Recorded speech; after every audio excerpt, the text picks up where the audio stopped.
welcome to PandaWandering. I'm 雪晴. Hi, I'm Bebe.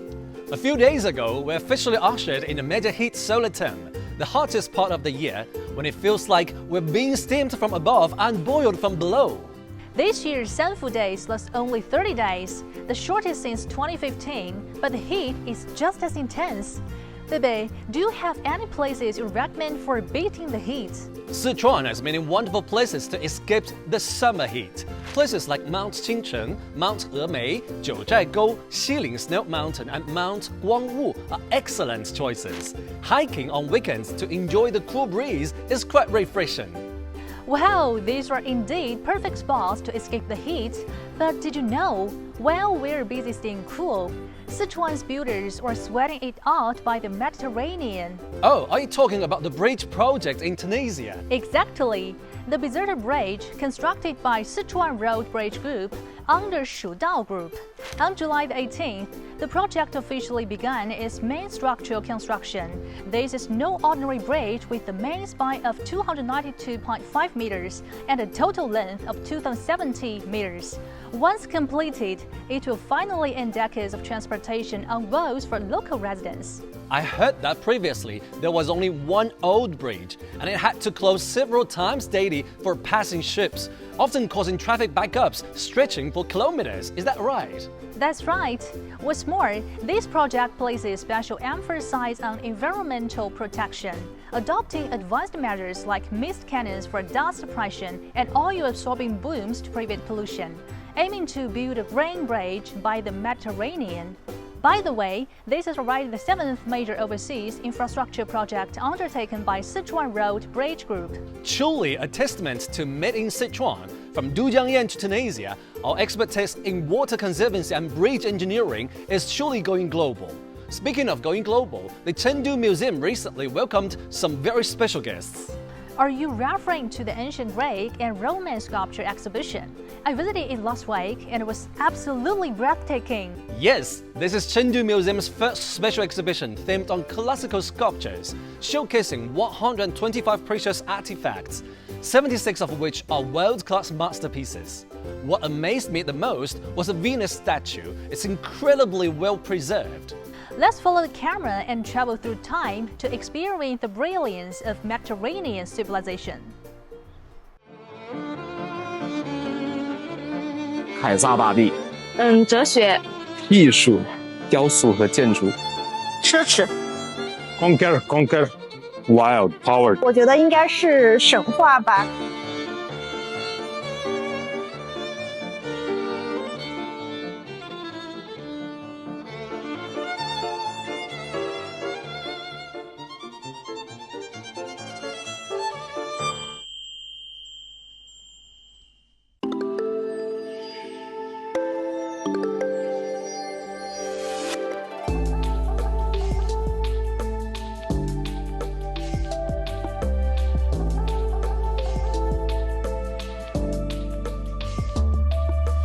The artistic value, I guess, it depends on different people. You have all these big ideas about, what is the perfect body, what is the harmony between the body and the soul that's reflected in Greek idealistic sculpture, but also in Roman copies of the Greek sculpture.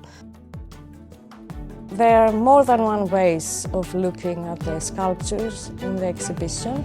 Someone could look at them in terms of getting to know the Olympian gods. So if you want to look at the statues and try to play the game of trying to identify the gods, you can look at the things they wear, the way they stand, the animals they have next to them. So it's a really family-friendly exhibition if you want to try and look at animals and symbols. And I believe in Chinese mythology and divine figures, you have similar symbols, and so it won't be very difficult to relate to this idea. 因为我们知道，就是在中国，通过这种考古实证，也是发现了很多来自罗马帝国的时期的玻璃器，所以我们就是通过这种实物，的这种资料来说明了，其实在汉代时期的我们与西方的古老文明、西方的古代文明也是有过这种跨地区的贸易和文化这种交流。所以我们通过在那个展柜陈列罗马帝国非常精美的玻璃器，以及我们背后的这种关于我们公元2世纪左右丝绸之路的这个展板，也是为大家构筑了当时我们这种文明之间的交流互鉴的这样的一个大的一个历史的风貌。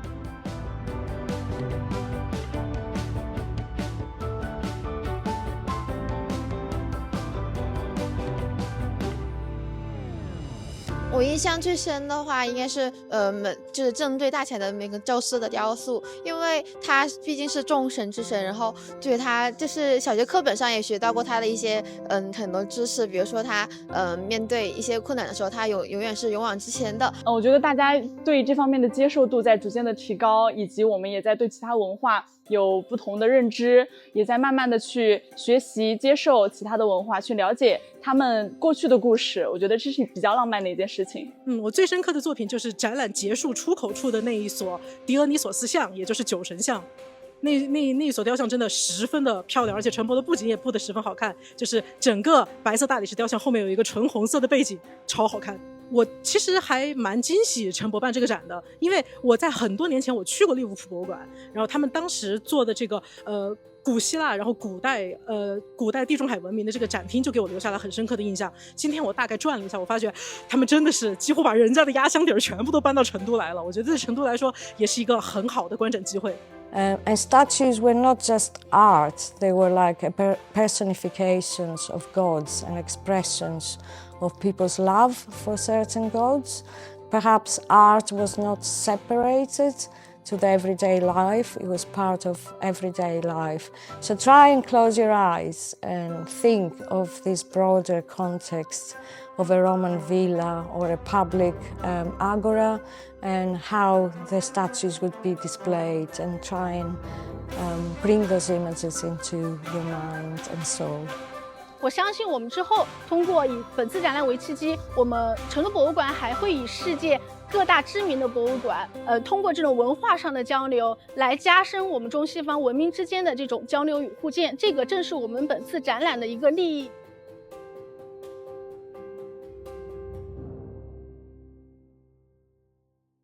These artworks spanning over 2,000 years seem to whisper to us about the eternal dialogue of human civilization. I heard these exhibits were carefully selected from the National Museums Liverpool in the UK and made the long journey to Chengdu no easy feat. The exhibition runs through October the 8th, so be sure to check it out during the summer break. Actually, while the sculptures arrived in Chengdu, another cross-Pacific cultural dialogue was unfolding in Sichuan. Not long ago, the 2025 China Deep Dive program was successfully held in Sichuan. 20 students from Harvard, Cornell, the University of Chicago, and 7 other U.S. universities joined students from Peking University, Sichuan University, and American students studying Sichuan to explore Chengdu, Deyang, and Ya'an. They traced the roots of ancient Shu civilization, experienced ecological conservation practices, and discovered the vitality of innovation-driven development. Their itinerary was incredibly rich. They were all struck by the bronze sacred tree at Sanxingdui, enlightened by the wisdom of following nature's way at Dujiangyan, and utterly charmed by giant pandas at Bifengxia. Now, let's step into these young people's journey of discovery in Sichuan.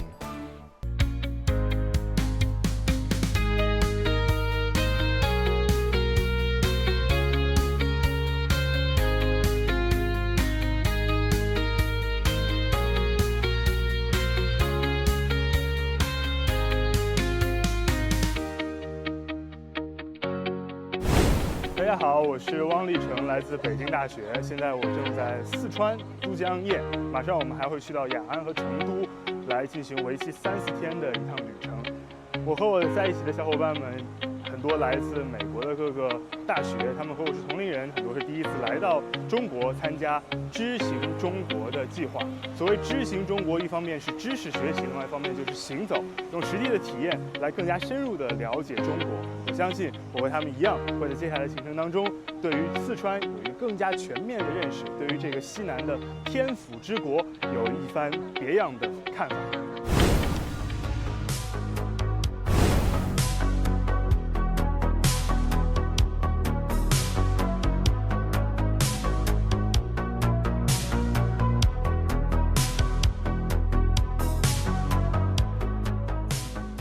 Okay, we're now arriving at Dujiangyuan.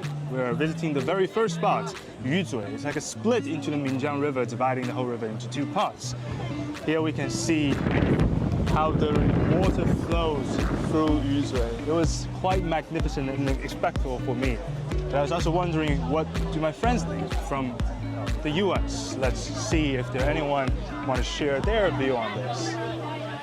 Hi, Trevor. How do you like this place? It's cool. I like it. Do you know what is it for? Irrigation. No, I mean, what is this part specifically for? Do you know? I don't know. Yes. How do you like this place in the world? It's beautiful. Beautiful. What about you? It's really nice. Nice.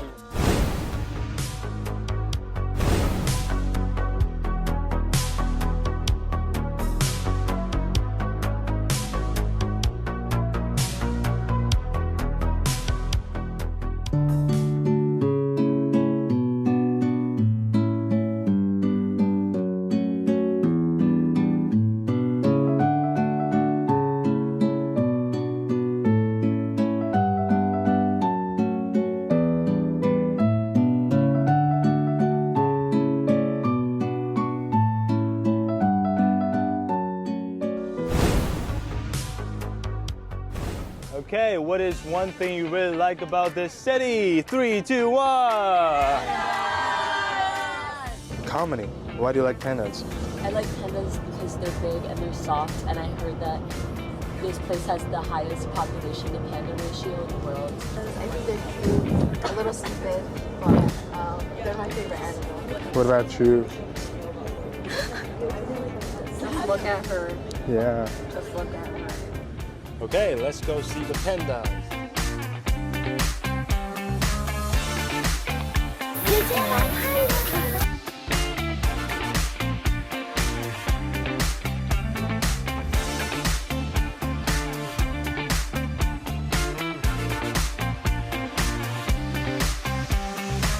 I love the pandas. I feel like before coming here, they are bigger than I thought and more cuddly and like furry and just so cute. I thought they were cute, but now that I saw them, I'm in love with them. 中美关系的希望呢，在民间，在青年，所以促进中美两国的青年人文交流我觉得是一个非常重要而且非常有意义的事情。那么我们邀请到了美国高校里边非常优秀的青年来中国，他们亲眼的去看一看中国在方方面面的发展变化，和北大、川大不同学校的学生一起能够交流，我觉得他的收获一定会非常的大。其实我印象最深的一个小片段，是他们一起在那个回酒店的大巴上唱歌。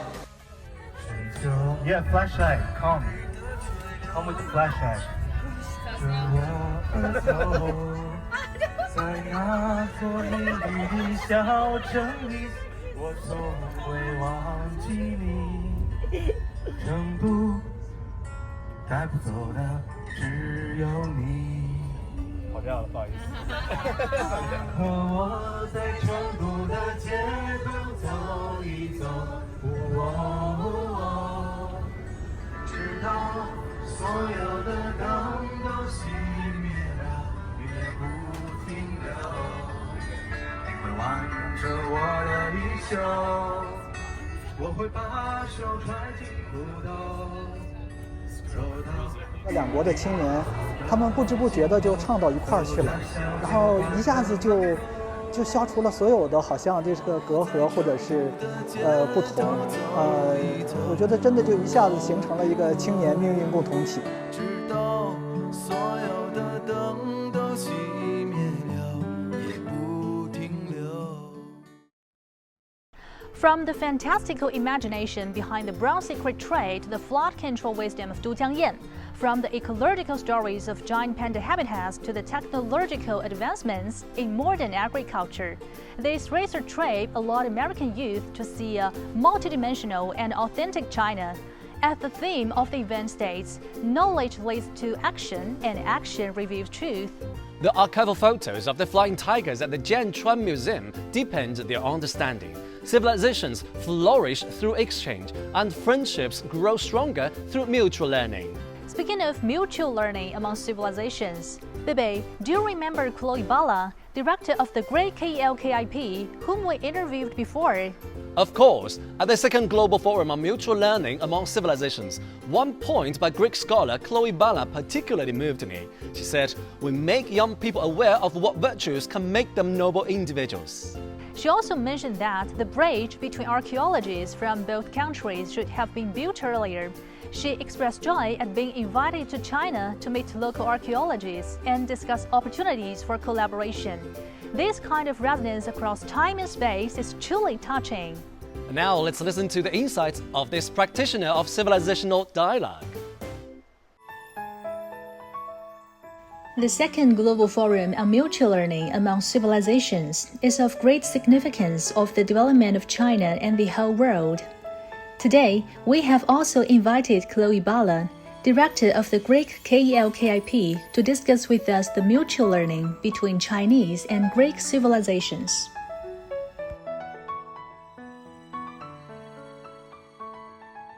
Hello, Ms. Bala. Thank you for your time for participating in our interview.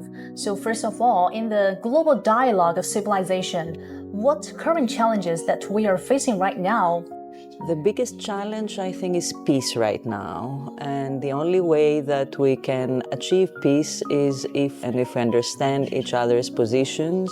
As a professor of philosophy at the University of Crete, has fostered the idea of dialogue, listening to the other's perspective, and also cultivating virtues, which is something that allows us to bridge our tradition. How to solve these problems through mutual learning and cultural exchange? I'm not that optimistic, to be honest, but we can try. And we can try to educate new generations. That's the other challenge, actually, that younger people find it more easy and more interesting to invest in only in technologies, not to care about humanities, not to care about what the ancient civilization can teach them about values, about what makes human a human being. Also, as educators, we need to attract young generations to classical texts. Nowadays, a lot of young people from all over the world are actively studying the classics of Eastern and Western philosophy. We have established the Center of Chinese and Greek ancient civilization. And a lot of classical courses have also been established in China's university. So what is the significance of these kind of practices? So we are coming up with more and more ideas about how to make our civilizations more attractive. And make more students choose courses and visit our summer schools. We try also to learn more about Chinese philosophy. Yes. And I think the Chinese model is helping us reflect on how this might be possible. So maybe in the future we will try our best to learn about philosophy and love philosophy. I hope so. Yes. What do you think of the dialogue between these two ancient civilizations of China and Greece in the 21st century? And how does this in-depth cultural exchange contribute to building a better future for mankind? I think come up with new questions. For instance, why is it that we have different names for the virtues? This is an aspect of philosophy that can be very relevant today to make the citizens, make the young people aware of what kind of virtues make you a virtuous person, and also why it is important for us to be virtuous. In this May, Sichuan held the Glory of Bronze Civilization special exhibition on ancient Shu civilization in Athens, attracting a lot of local audiences. So what new thoughts can this dialogue that transcends time and space bring to the people from two countries? The bridge between archaeologists in the two countries, I think, is something that should have happened much earlier. We're very happy that they have been invited more than once to China and meet with archaeologists here, talk about possible joint opportunities and initiatives. The Golden Panda Awards is based on the concept of deepening mutual learning and cultural exchange, which is highly in line with the classical spirit of grace. So, what inspiration can these awards bring to the creators of two countries? First of all, I think that cinematography, film, is a very important medium. It attracts young people who find this very familiar with, and they choose it for the study. So I think it's an excellent initiative. We encourage more and more students to think of film as a medium that can convey philosophical ideas, allowing people to understand each other's perspectives, and I think Golden Panda is on the same track. In this September, the second Golden Panda Awards will be held in Chengdu, Sichuan. What kind of cooperation will be carried out in the field of film and television? And I think the first step is to get good cinematographers from Greece to meet the Chinese cinematographers and to talk about the possibilities of establishing exchange programs, mutual policies. I believe that this new generation will find ways to collaboration between China and Greece in the field of film. And we're also looking forward in the future we will have more cooperation in many fields such as technology, science, or especially the philosophy. Yes, of course. The imagined dialogue between Aristotle and Confucius, the blending of Olympic ideals with Taoist wisdom, this is civilizational exchange at its finest. From the Indian Sea to the Xinjiang River, these cross-continental dialogues show us that two civilizations are always creating new encounters, and this spirit is now writing a new chapter on the Ruorgai grasslands. Recently, a touching green battle has been unfolding on the Ruorgai grassland. Are you talking about the desertification control project in Ruorgai County, Aba Prefecture? I heard it's in its final stages. Exactly. In Maixi Township, at an altitude of nearly 3,500 meters, Tu Sheng, a sand control worker from Neijiang, has been working side by side with local Tibetan villagers for nearly 3 months.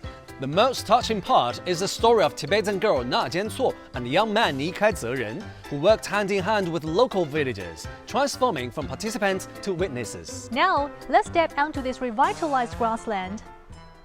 Zamlong dua taji pasa dampin tarju chung shi hong ka nyur shi tsar shang ni ju song ta golo chu hong chen den po golo chu hwa tsar ngong wo ta su nam dar sare do wa tarju ya po 我叫尼开泽人，这里是我的家乡若尔盖，藏语叫 Nzorge， 意思是牦牛习惯的地方。牦牛离不开这片草原，我们又何尝不是？我从小在这片草原上长大，我觉得这片草原很美，同时它也有一种脆弱的一面，比如草原退化、沙化对它的影响是非常大的。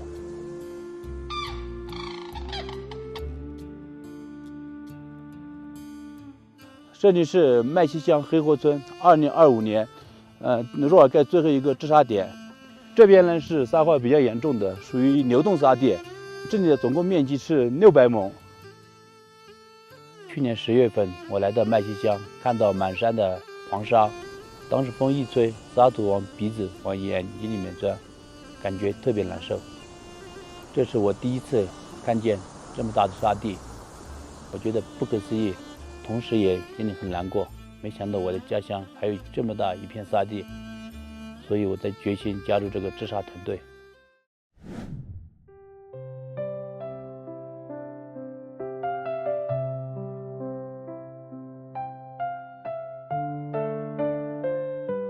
这里是麦西乡沙化治理的核心区域，然后现在进入了最后的冲刺阶段，还有20亩，就今年的治沙任务圆满结束了。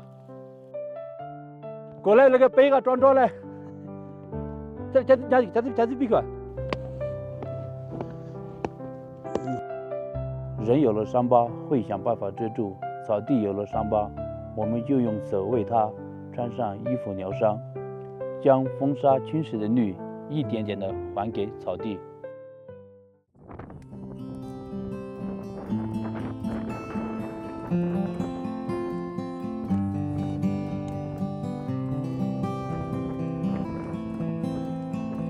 我是2025年5月份来到麦积乡，和我老乡们一起治沙。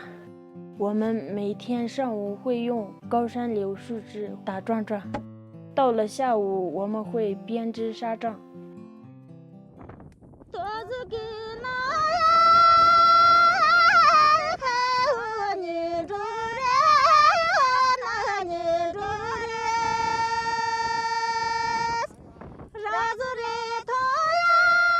编织沙帐是整个项目里面非常重要的一个环节，因为我们治沙先要固沙，所以我们采用了防风效果比较好的本地高山柳，采用2×4的网格进行编制。阿妈说，这柳格子就像给沙地穿上了我们的藏袍，风就钻不进来了，草籽撒下去，根抓住了，绿色就回来了。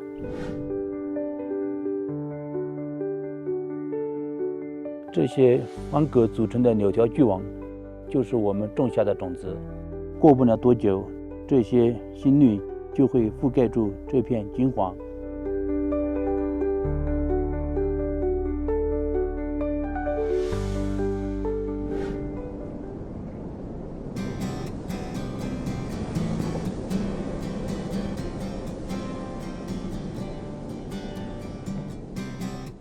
我们若尔盖县治沙还是有3个绝招。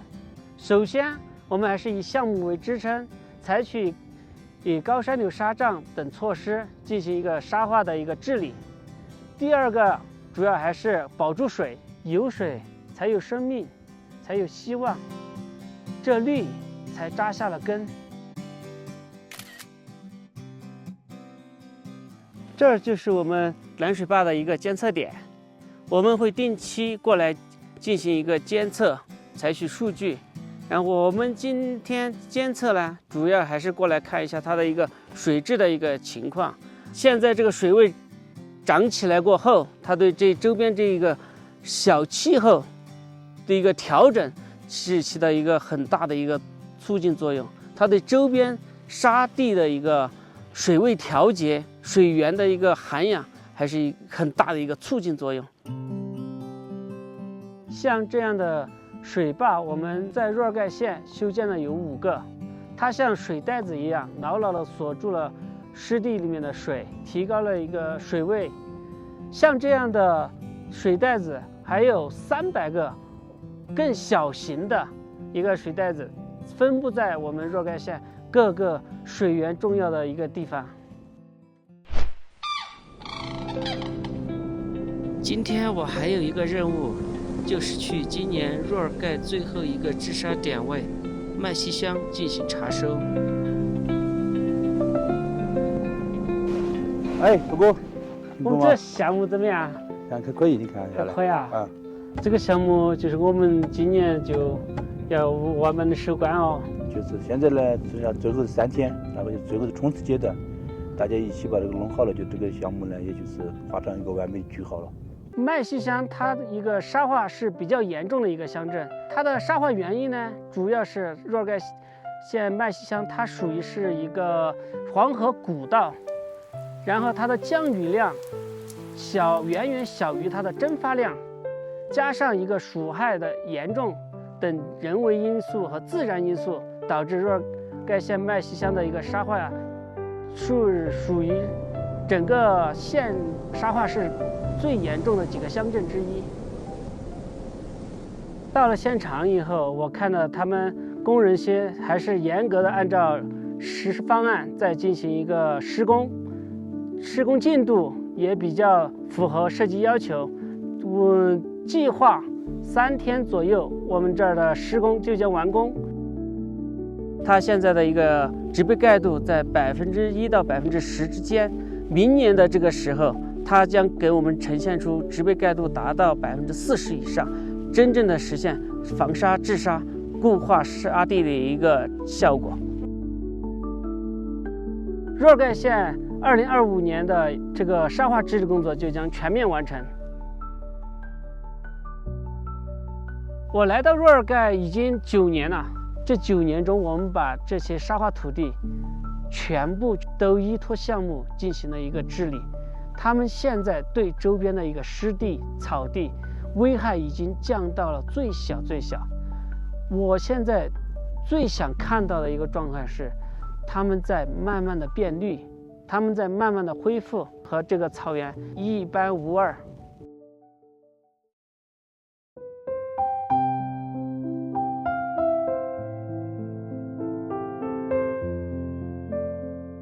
到现在，通过大家的努力，已经有了很大的变化，我心里也很高兴，也很满足。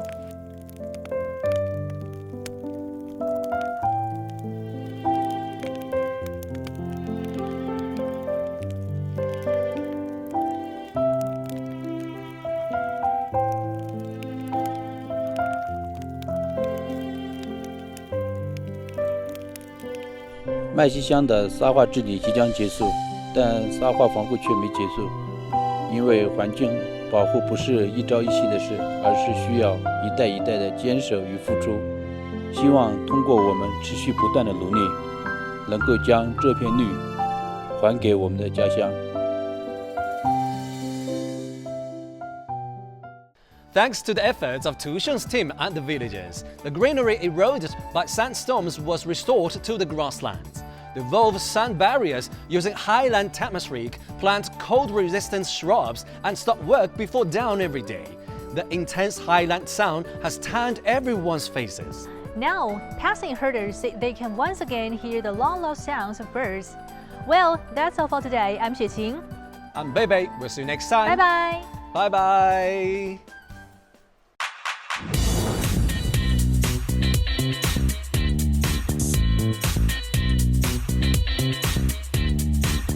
Hello， 大家好，我是罗小黑战记2的制片人曹子健。大家好，我是罗小黑战记2的制片人丛邦斌。金熊猫奖是聚集了全球顶尖影像创作者的一场影视盛宴，设立了电影、电视剧、纪录片、动画片4大评奖单元。作为一名国产动画的创作者，罗小黑战记2在7月18日全国上映，后续也继续走向世界各地。届时希望更多的人来支持小黑，支持国漫，预祝第2届金熊猫奖成功举办。预祝第2届金熊猫奖成功举办，让我们一起共赴光影之约。